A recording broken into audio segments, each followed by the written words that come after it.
Andy MacDonald. Your chairmanship, and I too congratulate my honourable friend for securing this debate. She spoke with great passion and authority and personal conviction, and we should listen to her. At the start of the day in the main chamber, the Speaker's chaplain leads the main prayer, in which we undertake to seek to improve the condition of all mankind. But this sentiment is hardly likely to chime with my constituents who have had to have recourse to the benefit system or who suffer sanctions. The creation of the welfare state by the great post-war Labour government ranks amongst our nation's greatest achievements. It was created through the conviction that in a wealthy nation such as ours, nobody should fall into the depths of deprivation and extreme poverty. British citizens fund these vital public services with their taxes, with the understanding that when people lose their job or fall on hard times, there will be a safety net and a network of support to assist people or help them back to employment. And we expect that anybody who uses these services to be treated with dignity and respect. There's a consensus amongst the public that the existence of such a system is both right and civilised, but under this government we've witnessed policies that seek to redefine the role of the welfare state and the status of those who depend upon it. There are in our society those who, through luck and hard work or talent, are unlikely to ever need or depend upon the state. These people are often entrepreneurs or committed and hard-working individuals who work within those businesses, and they're able to create wealth and create jobs.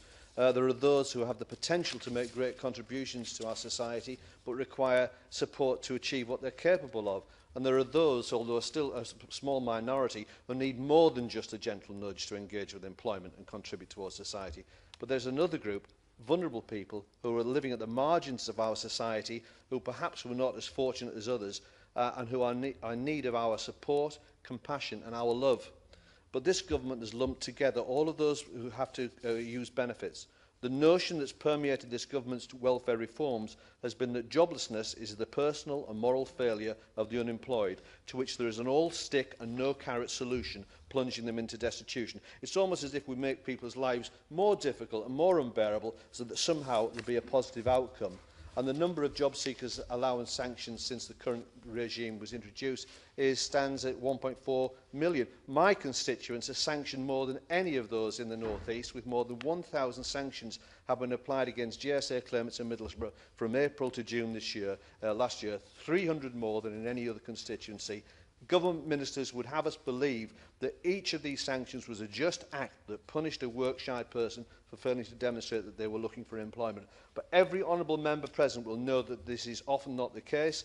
We are inundated with stories from our constituents describing a punitive regime that punishes benefit claimants for things beyond their control, and the human cost is unacceptable. One case, a single mum who works as part-time as a lunchtime supervisor in a primary school whilst undertaking training to become a classroom assistant. She's in receipt of in-work benefits.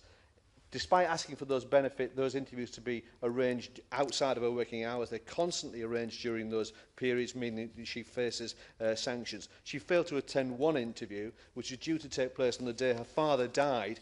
Undoubtedly, in the distress of the moment, she forgot the appointment, but when she rang the job centre the next day to apologise and explain that her dad had died, that was not accepted as a valid reason for missing her appointment. She was sanctioned for a month. Another case, a 19-year-old homeless boy with no family, a baby, and no support network, with little in the way of formal education and limitations in his ability to communicate, failed to complete a particular form correctly, which was beyond his capacity. He was duly sanctioned and he was left destitute. He then stole food from a supermarket in the hope and desire that he would be sent to prison so he'd have something to eat and somewhere to sleep.